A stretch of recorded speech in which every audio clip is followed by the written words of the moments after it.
Let's look at this question. In the figure shown, if the area of triangle ABF is 3, so ABF का area है 3, AFE is 4, BFD is 2, BFD 2 हो गया. Find the area of the quadrilateral FECD, ये पूछा गया है हमसे. तो सबसे पहले तो हम एक काम करते हैं, F और C को ज्वाइन कर देते हैं, दो ट्राइंगल्स में टूट जाएगा. ठीक है.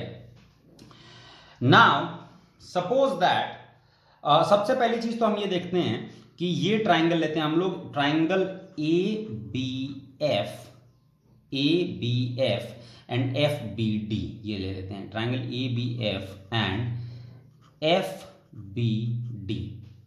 हम लोग ये देख रहे हैं कि इसमें जो एरिया है वो 3:2 के रेशियो में है, लेकिन दोनों के दोनों triangle ABF and FBD are in between the same parallel lines, this and this. तो सेम पैरेलल लाइन में होने की वजह से क्या होता है, इसकी हाइट जो है वो सेम हो गई. तो अगर हाइट सेम हो गई तो ratio of area is ratio of basis. तो यहां से हमें पता चलता है कि AF upon FD, AF upon FD length कितना हो जाएगा, 3/2. बेसिस का रेशियो वही हो जाएगा जो एरिया का होगा. ठीक है.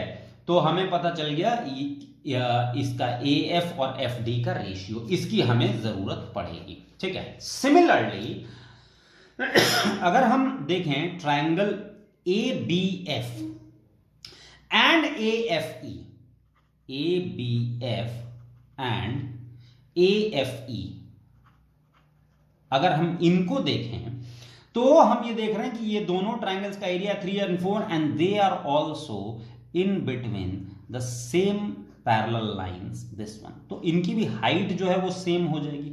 हाइट सेम होगी तो ratio of bases will be the ratio of areas. मतलब हमें यहां से पता चल जाता है कि BF is to FE, BF is to FE कितना हो जाएगा, 3/4. BF और FE का रेशियो कितना हो जाएगा, 3/4. ये हमें पता चल गया, ये पता चल गया. ठीक है. Now suppose that the area of this part is X. Suppose करो कि इसका एरिया X है. अब हम ध्यान से देखेंगे ये वाला जो ट्राइंगल है,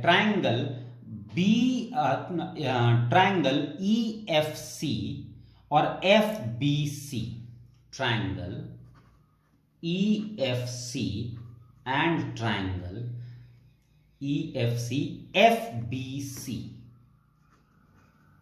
अगर हम इसमें देखें तो these are two triangles in the same set of parallel lines. तो इनका जो हाइट होगा वो सेम होगा, क्योंकि ये इसका भी हाइट h है और इसका भी हाइट h है. तो अगर हाइट सेम हो गया, ठीक है, तो इसका मतलब the ratio of these two triangles should be 4. कौन सा EFC लिया ना, EFC और ये, तो इसका एरिया और इसका एरिया का रेशियो क्या हो जाएगा, 4:3. एक काम करते हैं, इस पार्ट को y पकड़ लेते हैं. ठीक है. तो x, इसका एरिया हो जाएगा x और इस पार्ट का एरिया क्या हो जाएगा, 2 + y. तो x/2 + y will be 4/3 is equal to 4/3. तो x अपॉन ये वाला पूरा part 2 + y will be equal to 4/3. तो इसको अगर हम सॉल्व कर दें तो 3x is equal to 8 + 4y आ जाएगा. यानी यहां से हमारे पास इक्वेशन आ जाएगा 3x - 4y is equal to 8. ठीक है. तो ये एक इक्वेशन हमारे पास बन जाती है. ठीक है. अब हम लोग ये ले सकते हैं, हमें ये पता है कि ये 3:2 के रेशियो में है ये वाले बेसिस. तो एक इक्वेशन तो हमें ऑलरेडी मिल चुकी है. इसका मतलब triangle AFC, ratio of area of triangle AFC upon FDC, AFC upon FDC, ये क्या हो जाएगा, इसका रेशियो 3:2. क्योंकि भाई दोनों के दोनों सेम पैरेलल लाइंस में बने हुए हैं. तो अगर सेम मतलब ये वाला AD के पैरेलल एक लाइन इमेजिन करिए, तो सेम पैरेलल लाइन, तो इन दोनों ट्राइंगल्स के हाइट सेम है. हाइट सेम है तो ratio of area is ratio of basis.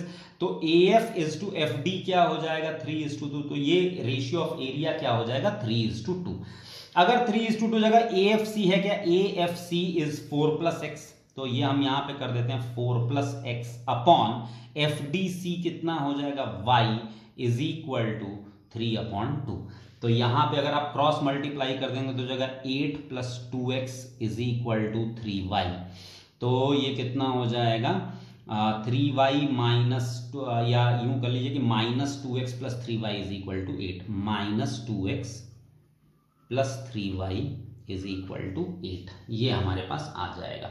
अब इन दोनों इक्वेशंस को हमें सॉल्व करना पड़ेगा, तो हम ऊपर वाले इक्वेशन को मल्टीप्लाई कर देते हैं 2 से और नीचे वाले को कर देते हैं 3 से, तो ये 6x हो जाएगा, ये 6x, तो ये हो जाएगा 6x, इसको 2 से मल्टीप्लाई करेंगे -8y इज इक्वल टू 2 से मल्टीप्लाई किया होगा 16, और इसको 3 से किया तो ये कितना हो जाएगा -6x + 9y is equal to ये कितना हो जाएगा 24। तो अगर ऐड कर देंगे इसको तो ये कट जाएगा, 9y - 8y, y is equal to कितना हो जाएगा 24 और 16 40, तो y की वैल्यू हो जाएगी 40।